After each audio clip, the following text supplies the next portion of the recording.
beneath the streets of ancient Rome, in windowless chambers lit only by torchlight, a secret brotherhood gathered to witness something that has puzzled historians for 2,000 years. Over 400 underground temples, 7 grades of terrifying initiation, a god who was born from solid rock. This is the verified evidence of Rome's forbidden cult and what they did in the darkness. The cult of Mithras spread through the Roman Empire like wildfire between the 1st and 4th centuries. But here's what makes it different from every other Roman religion. It was completely secret. No written scriptures survived. No temples above ground. Only members knew what happened inside, and they took a sacred oath never to reveal the mysteries. What we know comes entirely from archaeology, and from enemies who feared them. Here's the official archaeological record. Over 420 sites have been discovered across the Roman Empire, from Britain to Syria, from Germany to North Africa. But look at this concentration along the Danube and Rhine rivers. These were military frontiers. Roman soldiers weren't just fighting wars, they were spreading a secret religion. Scholars estimate 600 to 700 temples existed in Rome alone.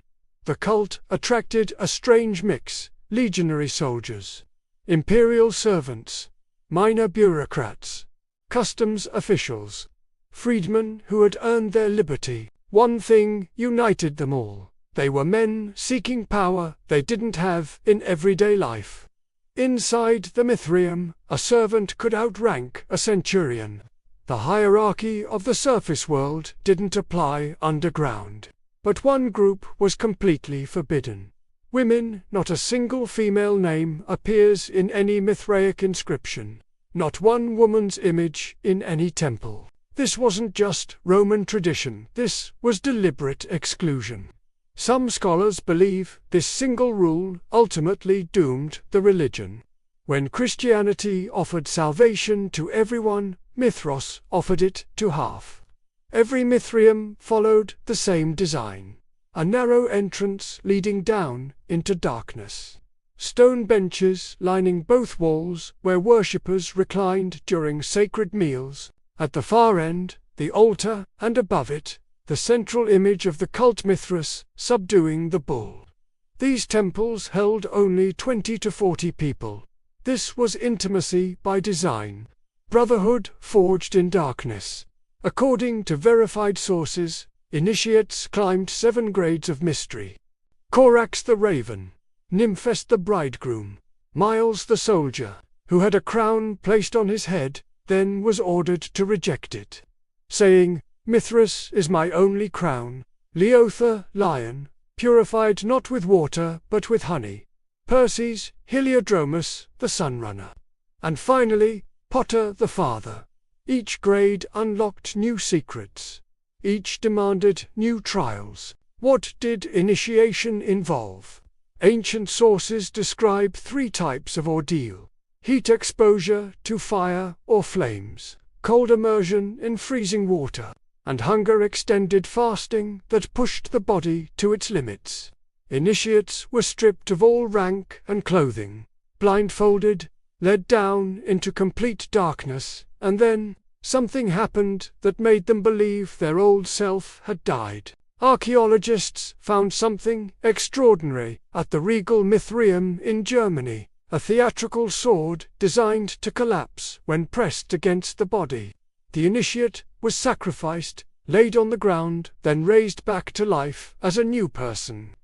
This was symbolic rebirth, but the Historia Augusta records that Emperor Commodus participated in these rites and desecrated them with actual violence. Truth or propaganda? We may never know. At the heart of every temple, this image, Mithras defeating a bull. Over 700 examples have been found and they're all nearly identical. The god drives his dagger downward while looking away. A dog and serpent are present. A scorpion grasps the bull's lower anatomy. Wheat sprouts from the tail. What does it mean? After 2,000 years of study, scholars still disagree. Early Christians noticed something disturbing. Mithraism held sacred meals of bread and wine. They worshipped underground. They marked initiates on the forehead. They believed in immortality of the soul. Justin Martyr wrote in 150 CE that wicked devils have imitated these rites. Who copied whom? Scholars debate this endlessly. But one thing is certain. By the 3rd century, Christianity and Mithraism were locked in a war for souls, and only one would survive. In 2022, archaeologists published groundbreaking research. By analyzing Mithraeum floors under microscopes, they discovered layers of charcoal, ash, and animal bones packed down over decades. Ritual feasting was central. Chicken and pigleways, male animals, were cooked, eaten, and portions burned as offerings. Initiates walked through charcoal, leaving with blackened feet. Fire wasn't just symbolic. Fire was present. The darkness wasn't empty. It was alive with flame and smoke and the smell of offerings. In 312 CE, Constantine won the Battle of Milvian Bridge under a Christian sign. The dedications to Mithras stopped overnight. Not gradually, not over decades. Immediately, within a century, the religion that had spread across an empire was gone. Temples were destroyed, some reliefs smashed into hundreds of pieces. Others were buried carefully by believers who knew they would never return. The secrets died with the last initiates. But you can still visit one. In Rome, beneath the Basilica of San Clemente, archaeologists discovered 3 layers of history. A modern church built on a 4th century church built on a 1st century building, containing a perfectly preserved Mithraeum. The altar still stands.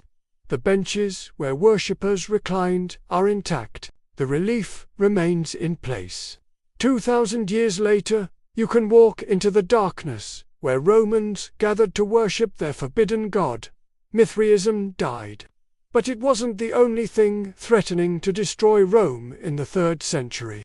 While soldiers worshipped in underground temples, a sickness was spreading across the empire. 5,000 lost per day. 21 years of struggle. The plague of Cyprian almost ended Rome completely. Subscribe to discover the disease that nearly erased an empire. The investigation continues.